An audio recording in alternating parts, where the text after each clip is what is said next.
Democratic Senator Joe Manchin got an earful from a constituent in West Virginia who criticized President Obama's war on coal, West Virginia big on coal, and called out the senator for supporting Obama's reelection. As a citizen of Logan, West Virginia, and as an American, I'm very concerned and very troubled about a lot of things that are going on in our country today. I'm concerned about the future of our country, the future for my kids, their grandkids, my grandkids, for the children that had to leave a few minutes ago. That they're not going to be able to grow up in the same kind of society that you and I did. You got it. A free and secure society. You know, right now, Washington, you guys are spending money at an alarming pace. It's unsustainable. If it doesn't get fixed, if somebody doesn't do something to stop it, we will sink. You know, that's very troubling. We send billions of dollars a year to other countries, many of whom want to kill us. Okay, while we have kids in our own country going to bed hungry every night, that's not acceptable.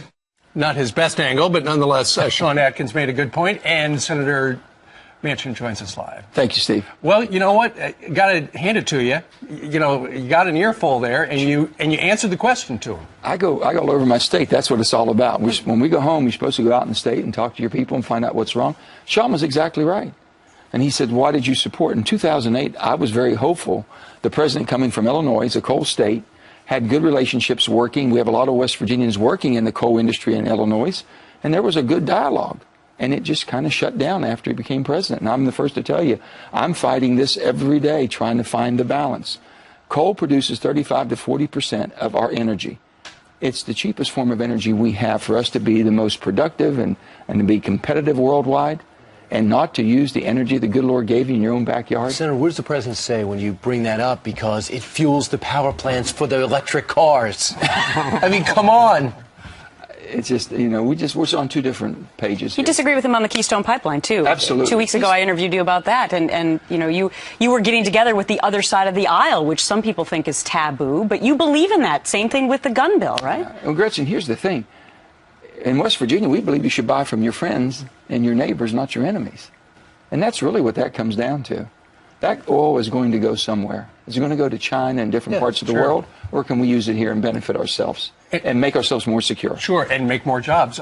Recent Fox News poll, most important issue for Congress, this is you, and the president to work on, economy and jobs, 42%. It is. Then followed by the deficit and terrorism and health care, which got a lot of attention, only 7%. Well, basically, people are concerned about taking care of their family, putting a roof over their head, and feeding and clothing the children. That's just basic survival. That's in West Virginia and any place in this country. Has the president done enough on that front? Nobody has done enough, and the president definitely hasn't done enough. You have to get your financial house in order, whether your own finances in your own home, your small business, large business, whatever. And government definitely cannot be out of kilter. And right now, with 16 going on $17 trillion of debt, it puts pressure. It's out of kilter right now. It's totally out of kilter. But this whole sequester thing, instead of us making tough choices together, both sides, it looks like let's do sequester and blame the other side. And that's exactly, they're playing the blame game. I mean, both sides are guilty, Democrats and Republicans playing the blame game. The sequestering, fine, we're going to cut $85 billion between now and October 1. Why didn't it just give some discretion how the Department of Defense cuts and how the OMB cuts? Why do you guys try to give the president that discretion? Well, I'm trying to. I have a bill in for it. You do it right now? I ended the last interview by saying, stop making sense. Stop making sense, Senator Manchin. Common sense, gun sense. Good to see you. A pleasure. Thank you. Right back. Thank you, Stephen.